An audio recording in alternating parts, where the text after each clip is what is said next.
એ પૂજાની થાળી તૈયાર કરો, હું જગજીતીને આવ્યો રે, જગજીતીને આવ્યો, હું તો જગજીતીને આવ્યો રે, કંકુ ચોખા તૈયાર કરો, હું જગજીતીને આવ્યો રે, સૌ પૂજાની થાળી લઈને બહાર તો હું જગજીતીને આવ્યો. હવે સાના માના બેહો ને, સર જીતવું ઈ તમારું કામ છે. લે હા શું કરું જતો.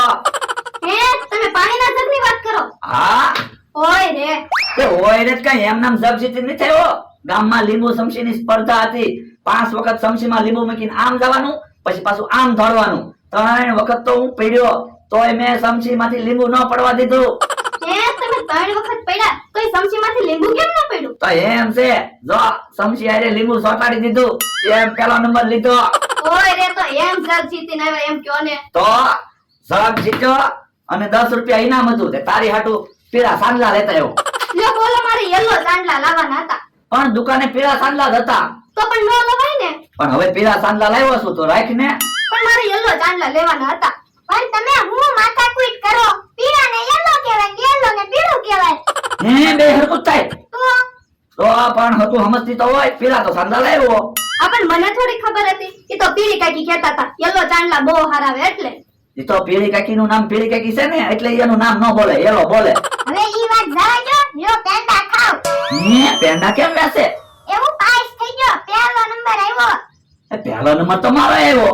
તમારો શેમાં પહેલો નંબર આવ્યો? એ લીંબુ સમસીની સ્પર્ધા હતી ને, એમાં મેં પહેલો નંબર લીધો. તો તમારે પેંડા વેચવા જોવે. આ ઈ તારી વાત હાચી. લાય તો પેંડા. મારો પહેલો નંબર આવ્યો તો મારે પેંડા વેચવા જ પડે ને. લે પેંડા ખા. પણ તમે મારા પેંડા હું કામ વેચો? તમારે પેંડા વેચો હોય તો બીજા લઈ આવો. પણ તું પેંડા વેચે કે હું પેંડા વેચું? બધું હરખું જ છે ને. મૂળ તો બધાને પેંડા જ વેચવાના છે. હું તમ તારે બધાને કહી દઈશ, તારો પહેલો નંબર આવ્યો એના પેંડા છે અને મારો પહેલો નંબર આવ્યો એનાય પેંડા છે. બસ એ હારું. લે હવે હું ભોળા દાદાની વાડીએ બધાને મીઠું મોઢું કરાવતા આવું અને બધાને કહેતા આવું હું જગ જીતીને આવ્યો એમ.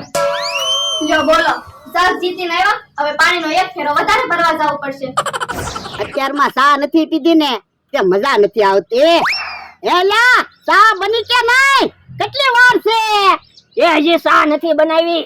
સા ગાળવાની ગળણી તૂટી ગઈ. લાવો પૈસા ગામમાંથી લઈ આવું. ના રે ના, તું ચા ગાળવાની ગળણી બદલે પાણી ગાળવાની ગળણી લઈને આવ્યો હોય તો? પણ મેં જ તમને કીધું કે સા ગાળવાની ગળણી લાવવાની છે તો થોડો ઊંધી વસ્તુ લાવું. ના રે ના, તારે તોય ગામમાં નથી જવાનું. હું ગમે એની હારે વસ્તુ મગાવી લાય.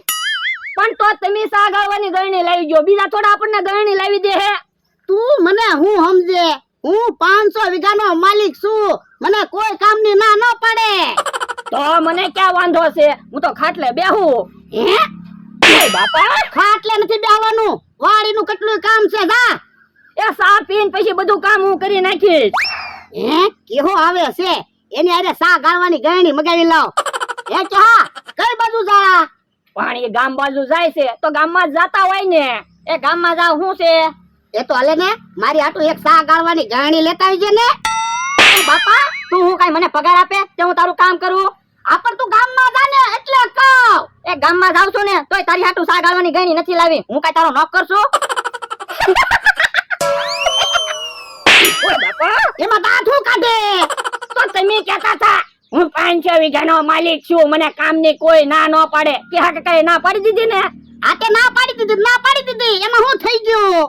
એમ થોડું હાલે. તમે 500 વીઘાના માલિક છો. આ તે મારી પાસે 500 વીઘા જમીન હોય ને તો અહીંથી ગમે એ હાલે ને એ બધાને મને બોલાવતું જવું પડે. બધા એમ કે કેમ છો માણસ ભાઈ?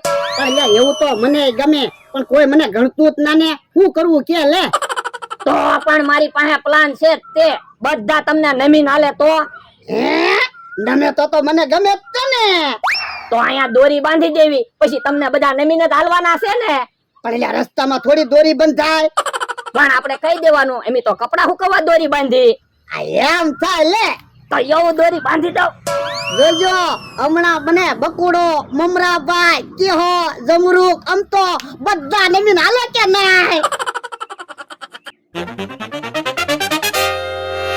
યો આપણે દા દોરી બાંધી દીધી. વાહ ભાઈ વાહ, સારો પ્લાન બનાવ્યો. હું આવો પ્લાન બનાવતો હોય ને તો મારે જ ના ખાવા પડે.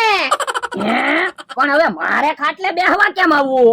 નમીન વિયા ના રે ના, હું તો તમારી વાડીએ કામે રેલો છું. હું થોડો તમને નમું. આ તો તું કેમ ખાટલે આવી? ઉભા રહ્યો. ઓ બાપા એલા જોતો ખરો મને વાગ્યું.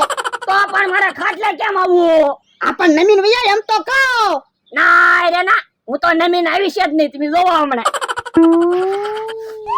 યા હે એ બાપા તું યા નમીન ના આવ્યો તો બીજા થોડા કોઈ નમશે.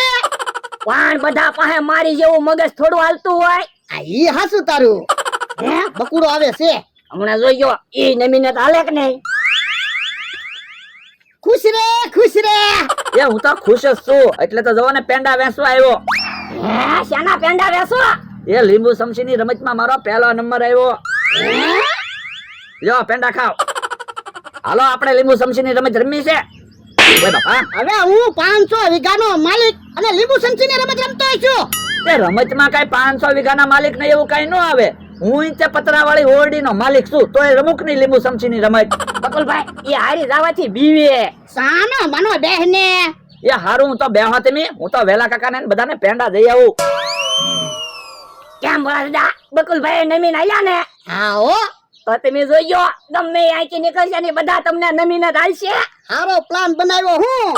હે કેહો આવે છે. ઈ તે તમને નમીને જ હાલશે. હે લા રસ્તામાં દોરી હું કામ બાંધી? એ મી તો કપડા હુકવવા દોરી બાંધી. તો મારે અહીંથી હાલવું કેમ? એ નમીન વયો જા. એ હારું. ખુશ રે ખુશ રે. હે મને નમાવા દોરી બાંધી. ઓ બાપા ઓ બાપા ઓ બાપા. સાનો માનો બેહતો ને માર ખાવાનું જ ગોતતો હોય. ઓ બાપા ઓ બાપા. રસ્તામાંથી દોરી લઈ લેજે નકર ઢીબી નાખીશ. એલા તું હું કામ રોવે. એ તમને ઢીબા એટલે. હે ઓય બાપા ઓય બાપા. ઈ તારા લીધે માર ખાવા પડ્યા. તો પણ મને તો ફાટ ફાટ ધોલું મારો એમ બધાને ધોલું મારતા હોય તો. પણ એટલી બધી હિંમત હાલવી જોઈએ ને.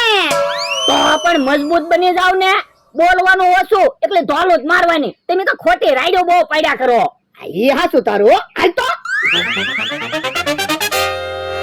ભમરાભાઈ રોજ ભલે સફરજન લાવવા પડે, તમે કહેતા હોય તો શીકુ લાવવું, તમે કહેતા હોય તો મોસંબી લાવવું, પણ તમારી જેવું શરીર બનાવવું છે. એટલે તો અમથા ભાઈ હું તમને ટ્રેનિંગ દેવા આવ્યો. એ વાંધો નહીં. ઉભા રહ્યો. સફરજન કાપતા નહીં, સફરજન ખાવાની રીત હોય. જોવો સફરજન આમ ખાવાનું હોય. લ્યો બોલો, હું તો સફરજન રોજ કાપીને ખાવ. હવે તમતાર તમે મૂંઝાતા નહીં, હું આવી ગયો છું. 15 દિવસમાં તમારું શરીર જોવો બની જાય. એ હારું. હે લ્યો બોલો, અહીંયા કેમ બેઠા? એ અમથા ભાઈને ટ્રેનિંગ દેવા આવ્યો. ઠીક, લ્યો પેંડા ખાઓ. હે શેના પેંડા વેચો? લ્યો બોલો, તમને કઈ ખબર જ નથી? ના ના. અરે લીંબુ સમસીની રમતમાં મારો પહેલો નંબર આવ્યો. હે લીંબુ સમસીની રમતમાં પહેલો નંબર આવ્યો. હા એટલે તો પેંડા વેચું છું. હાલો ટમટમ કાકાને પેંડા દઈ આવું. ઉભા રહ્યો અમથા ભાઈ. પેંડો નો ખાતા, પેંડા ખાવાની રીત હોય. પહેલા હું સફરજન ખાઈ લઉં, પછી તમને પેંડા ખાતા શીખવાડું. એ હારું. હે કેહા કાકા કેમ આજ નાચ કરતા કરતા આવે? તો હું ભોળાને ઢીબી નાખ્યો.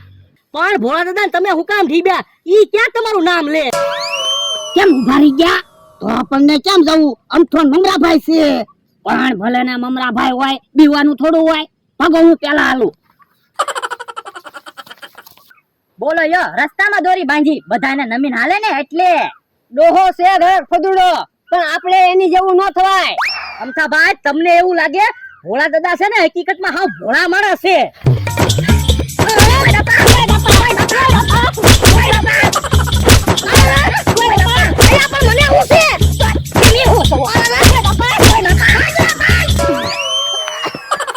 લ્યો બોલો, મને તો વગર વાકે ઢીબી નાખ્યો. કામ અમરા તું કેતો તો ને ભોળો સીધો માણસ છે. હાલો આપણે બધા થઈને એને ઢીબી નાખવી. હવે અમથા ભાઈ તમારે મને નો કહેવું પડે. તમે જોવો ભોળા દાદાની ખબર હમણાં. કેમ ભોળા દાદા આ બધાને ઢીબી નાખ્યા ને? હા હો હવે તો બીવું જ નથી ને. હે ઓલા આવે. હે તો ભાઈ ઉભા રહેતો ભાગી ગયા. ભલે ને ભાગી ગયા, ભાગીને જાશે ક્યાં?